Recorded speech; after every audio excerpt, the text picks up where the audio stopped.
আমার বড় ভাই একজন আহলে কোরআন ছিলেন। আমাকে উনি বলতেন যে উনি হাদিস বিশ্বাস করেন না। উনি অনেক বড় মনের এবং ভালো মানুষ ছিলেন, কিন্তু উনি মারা গেছেন। উনার জন্য কি এখন পরকালের মাগফিরাত দোয়া করা যাবে কি? না ভাই। যারা হাদিস মানে না তারা কাফের।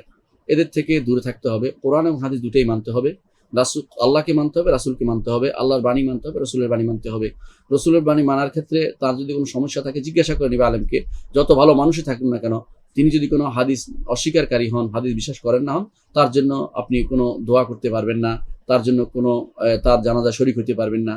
তার সাথে কোনো তার মৃত্যুর পরে তার সমস্ত জিনিসের সাথে, অর্থাৎ তার সমস্ত ওয়ারিশি সম্পত্তির সাথেও আপনার কোনো সম্পর্ক থাকতে পারবে না। এর অর্থ হচ্ছে তিনি কুফরি অবস্থায় মারা গেছেন এবং এই অবস্থায় তার এই অবস্থায় তার হাসর হবে। আল্লাহ তাআলা জানেন আখিরাতে তিনি তাকে কোথায় দিবেন। কিন্তু আমরা দুনিয়ার ব্যাপারে আমরা এটাই বলবো যে সে ঈমানদার ছিলেন না। কেউ যদি হাদিস অস্বীকার করে সে ঈমানদার নয়। হাদিস অস্বীকার করার অনেকগুলো প্রবণতা আজ আমাদের সমাজে লক্ষ্য করা গেছে। যারা পরিপূর্ণভাবে অস্বীকার করে তারা কাফের।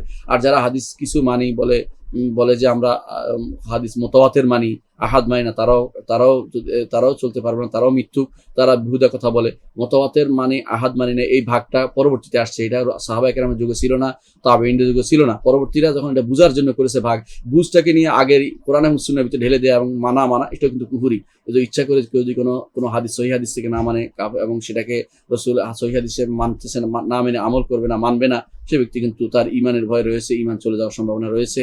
এজন্য যারা বিশেষ করে যারা হাদিস অস্বীকার করে তারা কাফের মনে রাখবেন। আপনার ভাই যত ভালোই হোক না কেন, যত ভালো ব্যবহার হোক না, তিনি তার ভালো ব্যবহারের সুনাম পেয়ে গেছেন আপনার কাছ থেকে, আমাদের কাছ থেকে। তিনি ভালো মানুষ ছিলেন, কিন্তু আখিরাতে তার জন্য কোনো কিছুই থাকবে না যদি তিনি তওবা করে মারা না গিয়ে থাকেন।